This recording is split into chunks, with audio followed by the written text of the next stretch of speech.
Vasudevaya. We are reading from Srimad Bhagavatam, Canto 8, Chapter 16, entitled The Payovrata Process of Worship, Text 25.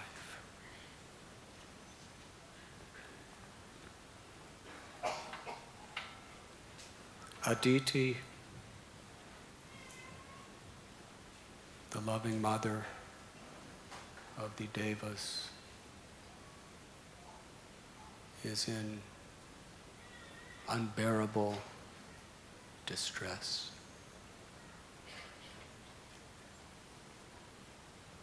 Her children, who she loves, however old they may be,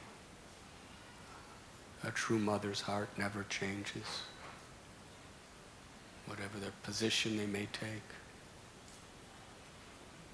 She sees them suffering miserably. They have been defeated, humiliated, plundered.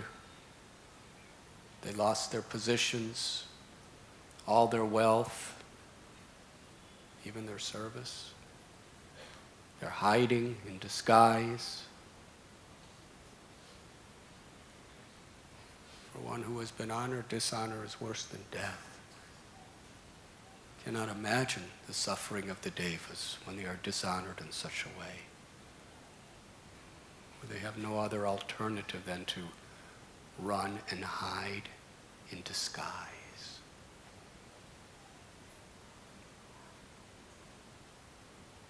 So their prestige has been crushed. Their physical facilities have been taken away totally.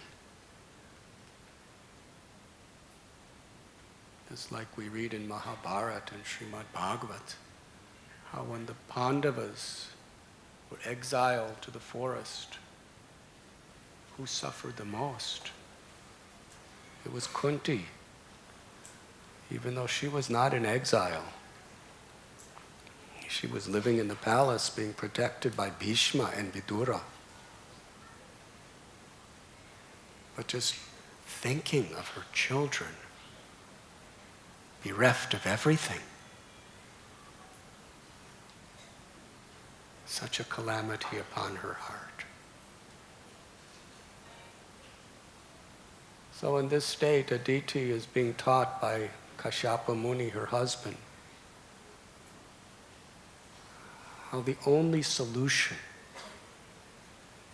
to any real problem is to turn to Krishna. Otherwise, as Prahlad Maharaj explains, the solutions to our problems may solve the immediate need, but if they are bereft of God consciousness,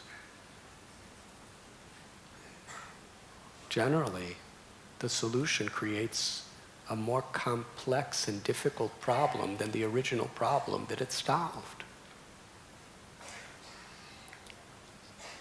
Kashyapa Muni is instructing his wife, we have to turn to Krishna.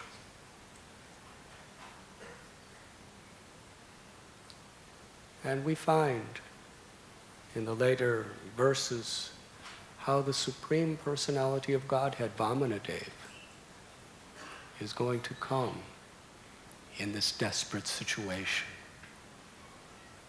to protect his devotees. And it is interesting, if we study the background of most of the great avatars, they appear when their devotees are in helpless, desperate conditions. There's not many avatars that come when the devotees are having nice, happy time. Because usually when that happens, they don't cry out for the Lord to save them. So we can go through the 10 principal incarnations. There was Matsya-avatar. It wasn't easy. There was a flood that flooded the entire world, and everything was going to be destroyed.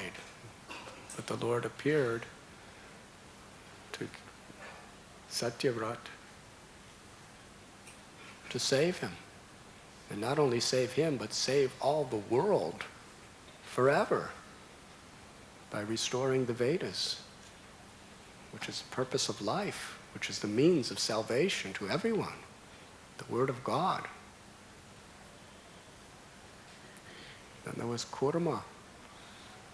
The Devas were they were in a helpless condition. They lost everything. The only means by which they can gain it back was churning the ocean of milk. And then the mountain, which was meant to be the churning rod, was sinking and sinking and sinking, and they couldn't do anything to keep it up. They were screaming and crying, Krishna, Vishnu, save us. And Vishnu appeared as Kurma to save the day and support it on his back. And when the earth planet was plunged in the Garbhodak ocean, quite a helpless situation. If you think a tsunami is bad, tsunami is just when a wave of the ocean comes upon the earth. But this is a situation where the entire earth goes to the bottom of the ocean. That's a pretty dramatic situation. And the sages and the rishis and the devas, they prayed. They were helpless, whoever they were. Even Brahma, all he could do was pray to Vishnu, who appeared from his nose as Varaha Avatar and lifted the earth. And Prahlad was in such a helpless condition, being persecuted by his father. And not only that, but Hiranyakashipu was terrorizing the whole world. And the sages and the rishis and the devotees, they were all praying, and he appeared as Narasimhadev. Parasaram, when the Kshatriyas were exploiting the innocent, the Lord appeared. And Ravana, we should offer our salutations to Ravana, because by his misdeeds, Lord Ramchandra appeared and performed his beautiful pastimes to deliver all humanity forever.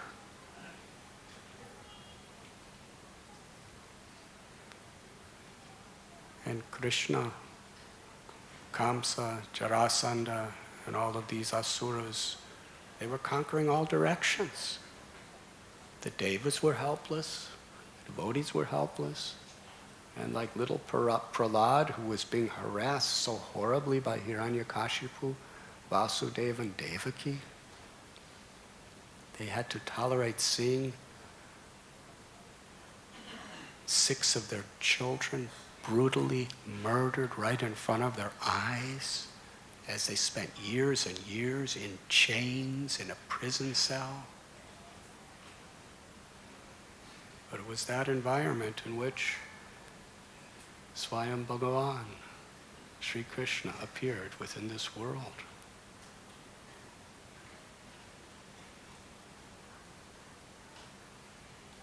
And of course, seeing that the Vedas were being exploited by so-called Brahmins for their own egoistic reasons, and innocent animals were being slaughtered due to a deviant interpretation of Vedic sacrifices. Vishnu appeared as Buddha. It was an emergency. And we don't have to go into so many details about Kalki. Very difficult situation. And when Advaitacharya and all the other Vaishnavas saw the effects of Kali Yuga mounting greater and greater, they cried out, and Sri Chaitanya Mahaprabhu appeared.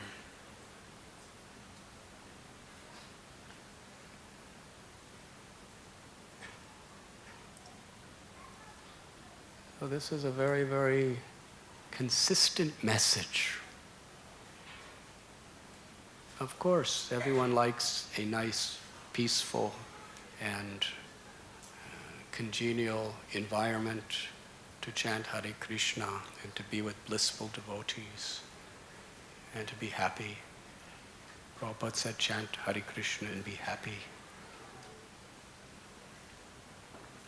But chanting Hare Krishna means we find our happiness in Krishna, not in the external circumstances. And if external circumstances are very nice, that's very nice. If we're taking shelter of Krishna with a grateful heart. But the tendency in this world is something has to shake us up for us to really, really take shelter. And essentially, bhakti is about taking shelter.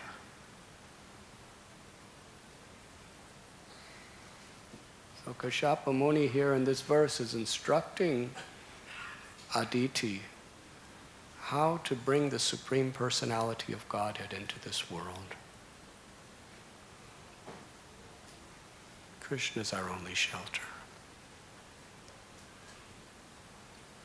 And he's giving her some tapasya to perform. 2 weeks, a fortnight of only drinking milk. That tapasya is required to show our sincerity, to take our minds away from all the distractions of material enjoyment, and also to help us to really fix our mind on our purpose. But this verse concludes with Kashyapa Muni. He's saying one should worship the lotus-eyed Supreme Personality of Godhead with all devotion. One can only approach Krishna through devotion. Whatever deity worship, whatever mantras we chant, whatever food we eat, whatever austerities we perform, whatever charity we give, it is utterly meaningless to Krishna if it is not offered with devotion.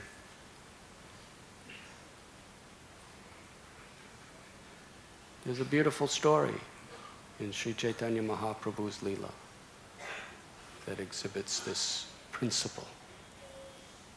Every day Lord Chaitanya would perform Nam Sankirtan in the house of Srivas. And sometimes, and for a year, he did it all night, every night, with his devotees. But he was very strict. Later on, he was very lenient as far as giving the holy names and inducing everyone to chant, whatever their position. But in the house of Srivas, it was a very intimate experience. Because there the Lord was revealing his divine ecstasies completely freely. But he could only do that among those devotees who had no trace of any material desires.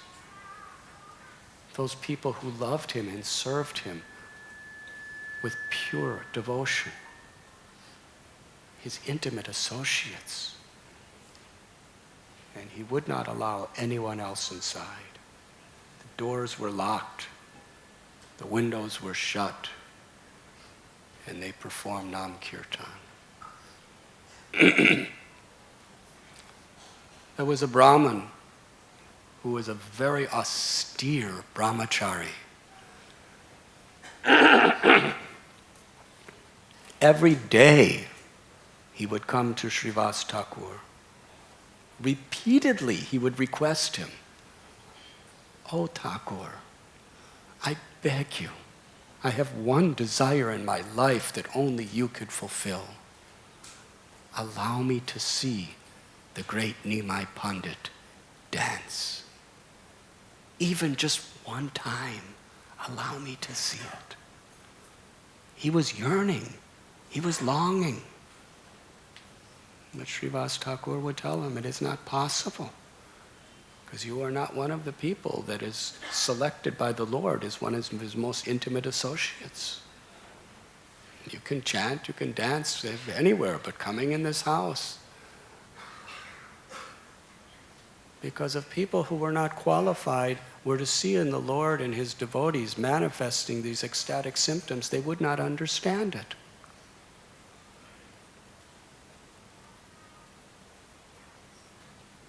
Sometimes a class of people called sahajas, they imitate these ecstatic symptoms through practice in order to gain fame, recognition, and followers, to show the world how much they love God. But a devotee doesn't want to show the world how much they love God. They want to love God and help the whole world to love God. So Lord Chaitanya did not want cheap followers. And also, they just would not understand. Generally, a great personality will not reveal these ecstatic symptoms unless there's an audience who could really understand. Similarly, generally, great personalities do not discuss very, very high, intimate spiritual topics exhaustively unless there's an audience that is spiritually elevated enough to actually be able to not only understand it, but experience it. So Sri Chaitanya Mahaprabhu, that was his rule. And Srivas explained it. But still, that Brahmin was so determined. He was very honest. He was very moral. Extremely peaceful person. And very austere. He was a brahmachari. Lifelong brahmachari. With no intention for anything else. So finally, Srivas, seeing his really good qualities, he said, all right, because you are so pure in heart, because you're a strict celibate, and you only drink milk and eat fruits, and we really want to see it, I will bring you inside. But I'll have to put you in a secret place where you will hide so that no one except me knows that you're there. So the brahmachari came a little early and Srivas gave him a nice hiding place where no one would see him, but he could see. And Sri Chaitanya Mahaprabhu came with his devotees. Mahaprabhu said, Hari Bol. And the devotees began to chant. Nam Sankirtan. Very sweet. Mridangas were playing. Kartals were chiming. And how the devotees were singing with such intense emotion and devotion. Then Lord Chaitanya danced. The most charming, intoxicating, enchanting experience that anyone could possibly be gifted with is the vision of Sri Chaitanya dancing. As he was dancing, Nityananda Prabhu and Gadadhar Pandit were dancing around him in ecstasy. And Advaita Charya, he was hither and thither, going here and there, dancing, dancing, dancing, as if he was floating in ecstatic joy. And all the devotees in Srivasangam were drowning in an ocean of transcendental bliss, as the holy names was all that could be heard. Understand the nature of these kirtans. It wasn't about showing how you can dance or how you could play mridanga or how nicely you could sing. It was about being absorbed in Krishna, who is none different than his name. That's all. There was no false ego. Everyone did their best simply for Krishna, to give pleasure to Krishna, to give pleasure to each other. Sankirtan, full, complete, together. The mridangas in these Prem Sankirtan of Sri Chaitanya Mahaprabhu, the only focus was simply on chanting the holy names. That's all. Total absorption in every syllable of the name. And in their ecstatic love, in every syllable of the name, these devotees were tasting Krishna and Sri Radharani. They were experiencing Vrindavan, the leelas of the Lord, the form of the Lord, the qualities of the Lord were all being manifest through the name. And the playing of the mridangas and the playing of the karatals, and if they had horns that they were blowing, and whatever instruments, it was the holy name playing them. The power of the energy of the holy name. They were just absorbed in the name. And the mridanga was just, it was just splendid. The Prem Kirtan, the mridangas were just like puppets of the holy name playing. And they weren't dancing according to some classical lessons that they had previously. They were simply immersed in the name. And in their ecstasies of being immersed in the name, their body just danced. They just let it go. So in this way, this is Nam Kirtan in its perfection. And this is what we should strive for. Kirtan's about totally engrossing oneself, absorbing oneself exclusively in the sound of the holy name. Japa, kirtan, bhajan, that's it. Everything else is just a way of doing that. Rinarapi sunichena, taror ibasi hishnuna, amanina manadena kirtaniya sadahari. Before these all-night kirtans began, Sri Chaitanya Mahaprabhu, this was his only instruction, how to do it. Very instructive to everyone. He said, why are we wasting, we're doing kirtan in the day, why are we wasting our night sleeping? Time is so valuable. We should do kirtan all night, every night for the next 1 year. That means no sleep. And devotees, they didn't start, arguing with him, well, what about...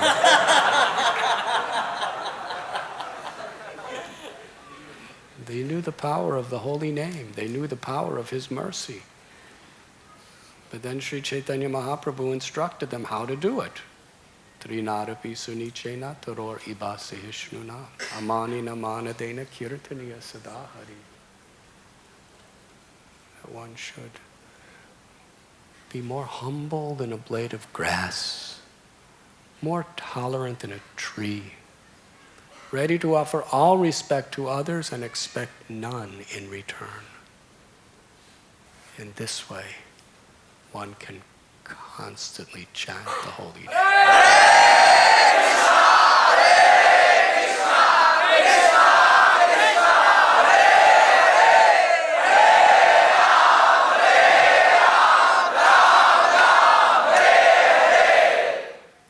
Throughout the house of Srivas Thakur, all that could be heard was the sweet sound of the holy name, and the very person who was none different than his holy name, Sri Chaitanya Mahaprabhu, was dancing in ecstasy as they were chanting the holy name. This was a very esoteric experience to contemplate. That for Lord Chaitanya, he was in the role of a devotee, showing how to be a devotee by being absorbed in the holy name. But all those devotees there understood that he's Krishna himself. So although Sri Chaitanya Mahaprabhu, in the mood of Radha, is tasting Krishna's holy names in ecstasy and trying to show people how to do it in the role of a devotee, for the devotees, they were chanting the holy names and they were seeing the holy name himself personified, dancing in ecstasy to their chanting.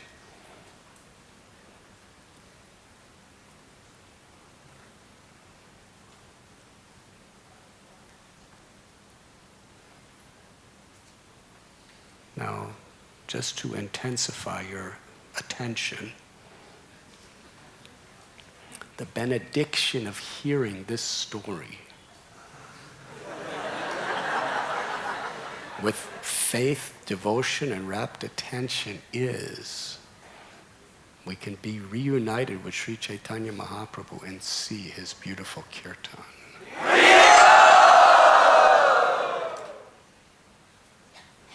So the kirtan was going on and everyone was besides themselves immersed in the supreme happiness. Suddenly Lord Chaitanya, and actually their greatest happiness was to see Lord Chaitanya happy.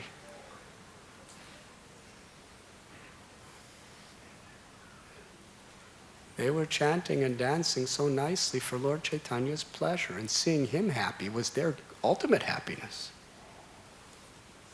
And knowing that Lord Chaitanya is non-different than his name, Radharani and Krishna are non-different from their names, when we perform kirtan, we should be thinking the same way. Is our consciousness, individually and collectively, is it in such a state that we are pleasing the Lord? Pleasing the Lord is our happiness. Suddenly Lord Chaitanya stopped the kirtan, very abruptly. And he became very sober. He said, "Today I am not feeling my usual ecstatic love. Something is wrong. Is there someone in this house who is not supposed to be here?" Srivas was very much afraid. Now, how could he be afraid?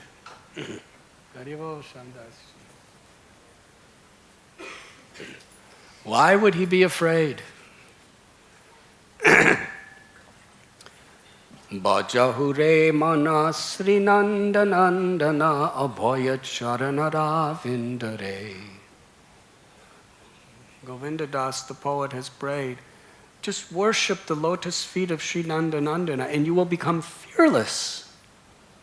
This entire material existence is especially characterized by fear. Fear of loss, fear of death. As soon as the eternal soul, the Atma, identifies with this temporary body, inevitably there will be fear.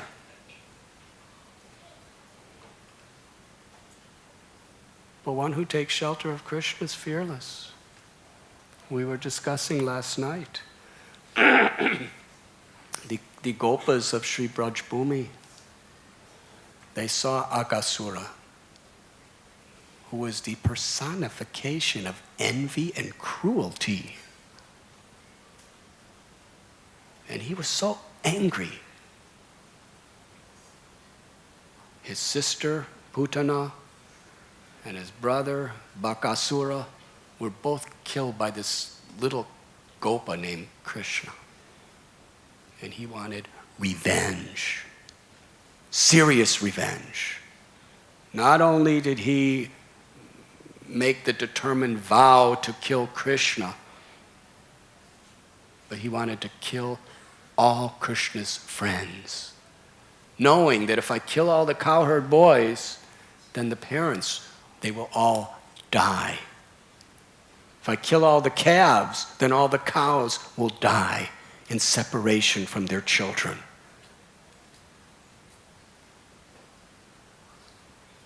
Aghasura wanted to eliminate the entire race of Brijabasis. What is that called these days? Genocide. Genocide. He didn't want, just like Hitler didn't want another Jew to ever live in this world. Killed them all. He killed over half of them in Europe. 3/4 of them in Europe. Well, Aghasura made Hitler look like a nursery school demon. Aghasura was PhD demon. He could expand himself to be 8 miles long and opened his mouth with this vengeful will to kill everyone. Now, can you imagine a demon like that standing before you? I've seen devotees.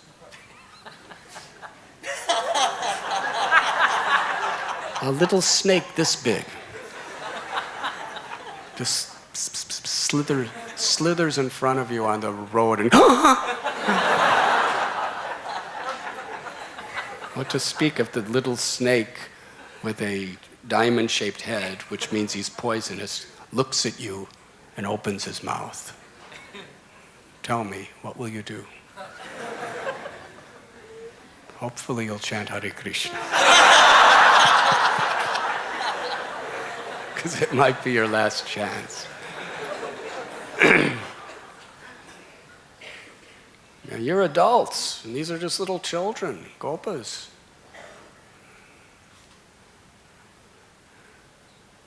And they saw Aghasura, and one of them started running away. Others were saying, no, this is just beautiful scenery. This is some special ornament for us to play on in Brajabhumi. And another boy said, no, this is a demon. Look, he's alive. He's a living snake. We could feel the heat and the horrible smell of his intestines through his breath. His mouth was reaching to the clouds. He had gigantic fangs, teeth that looked like big icicles in a cave. And the boys said, oh, he's a demon. He's come to kill us. Krishna will save us. And they all started laughing. And all of them together, without exception, they danced right into Aghasura's mouth. And they were smiling and clapping and looking at Krishna as they were doing it. Krishna will save us. So what if he's a big demon?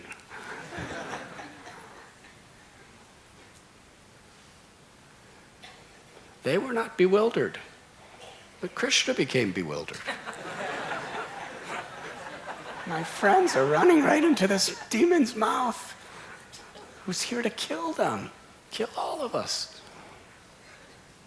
And then Krishna began to think, he had to kill him in a very special way because all his friends and all the calves are inside the demon's mouth. So he has to kill Aghasura without harming everyone inside of him. So Aghasura was waiting for Gopal. And then Gopal entered and he closed his mouth. And when he closed his mouth, it was so dark and so poisonous, so horrible, that all the children were unconscious. Samacharya said they were dead. Now Krishna, he never revealed super excellent opulences when he killed any of the asuras, because he didn't want to interfere with the Brijabasis' love for him as an ordinary child. Whenever he killed a demon, it was in such a way that they would justify that it's due to our worshipping of Vishnu that Vishnu saved him. Yes, Putana grew very big, but Gopal didn't grow big. He just remained. Can you imagine when she ran out of the house and grew, 12 miles long? And Gopal stayed the same size.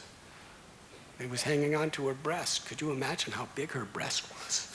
If she was 12 miles long, and Gopal was like, he was probably like this big in relationship.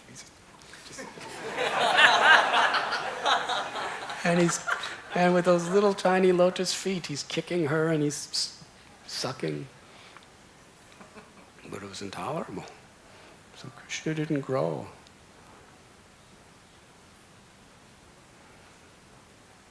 With all the demons, he kept his same appearance. But now nobody was watching because all the children were dead. And because he was inside the mouth, Yashoda and Nanda, nobody could see him. So he revealed an opulence to no one. He grew bigger, bigger, bigger, bigger, bigger. Until he blocked all the air of Aghasura. Now Aghasura, he was actually, because the boys, the gopas, were so jubilant running into his mouth and they were playing and joking, he actually felt an attraction for them. In his heart, he actually felt affection for them. And because he died in that state, his Atma burst from the top of his head and remained in the sky.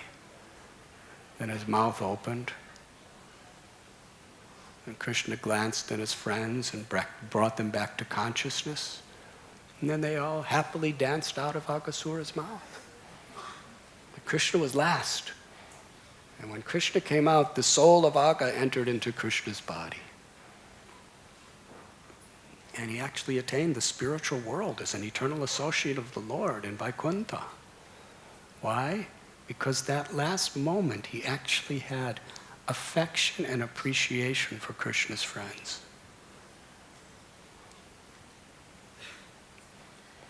But the idea of this story is how devotees are fearless because they've taken shelter of Krishna.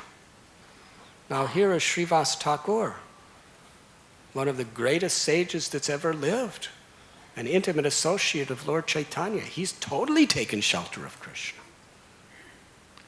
He's Kirtaniya Sadahadi. He's chanting the holy names constantly. So why is Srivas afraid? Lord Chaitanya stopped his kirtan and said, "Is there anyone that is not supposed to be here in this house?" Srivas was afraid because a devotee's fear is that we displease Krishna. He wasn't afraid of anything for himself. He wasn't afraid of death. He wasn't afraid of losing everything because he understands he's the eternal soul. But in bhakti, there is a fear of displeasing Krishna. Yashoda Mai was always afraid, but her fear was for Krishna's pleasure. Will he step on a thorn while he's herding the cows? Or will one of the cows move their heads and hit him with his horn? Or maybe the sun will be too bright and his body is so soft and so delicate.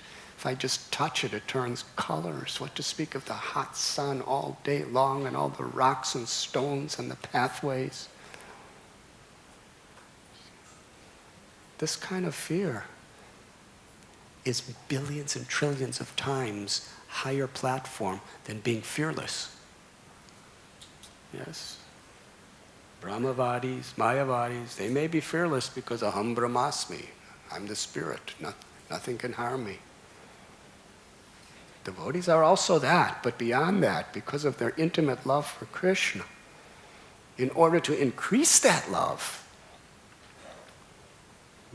Krishna appears to be in trouble. Yes, when he was in the coils of Kaliya, Nanda Maharaj was beside himself, and poor Yashoda Mai, she couldn't bear it. They were all ready to jump in the poisonous waters which were smoking with venomous vapors. They were ready to just jump in to fight with Kaliya, even though they knew they would die. They couldn't bear it, but Balaram stopped them. Balaram said, "Why are you afraid of this insignificant little water snake? Krishna is my brother. There is nothing to fear. He will take care of him." Of course, Balaram is an Antashesha, so so Kaliya wasn't so much.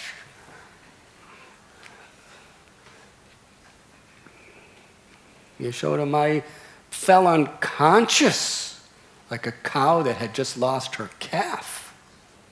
And all the gopis, they were all in the same distress as her, gathered around her in a circle chanting the glories and the names of Gopal to try to bring her back to life. So this is a fear that is born out of ecstatic love, selfless love. So this is the kind of fear that Srivas was thinking. I have displeased my Lord. When the Lord said, "Is there anyone in this house that is not supposed to be here?"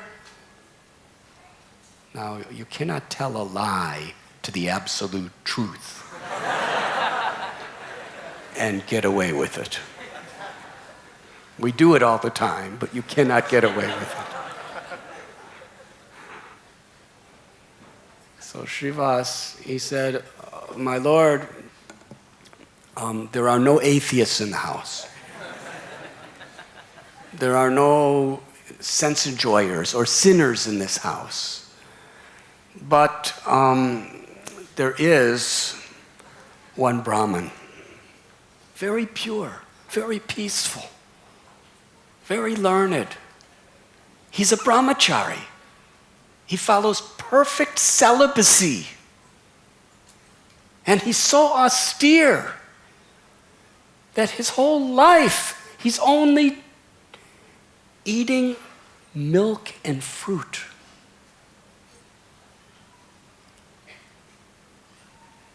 He really wanted to see her dancing. So I brought him in the house and hid him in his secret place." When Lord Chaitanya heard that, he became transcendentally enraged. And he cried out, "Right now, at this moment, get him out of this house."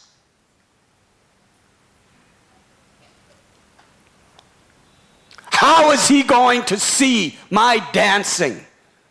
What is his qualification? What sadhana did he perform to qualify himself? Do you think that by drinking milk one can attain me?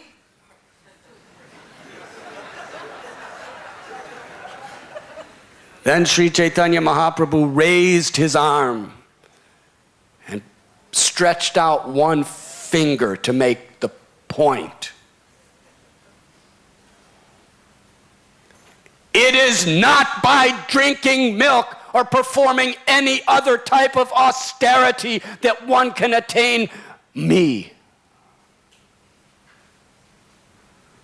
What qualification does he have? Even if one is a chandala, an illiterate outcast from a sinful background, if that chandala takes shelter of me, he or she will claim me and I will accept them.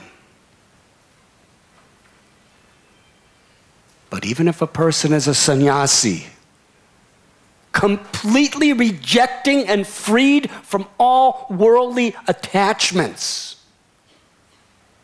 with strict sadhana, if that person does not surrender to me with devotion, if that person from his heart does not take shelter of me, I will not favor him.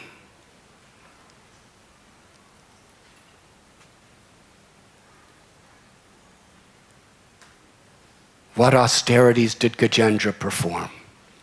He was an elephant, or Hanuman, a monkey, or the gopis, simple milkmaids. It is not by austerity. It is only by surrender, sharanagati.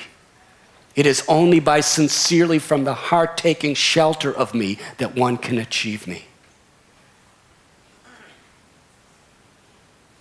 And then the Lord cried out, "Get this milk drinker out of here before he pollutes everything. Otherwise, I will destroy everything."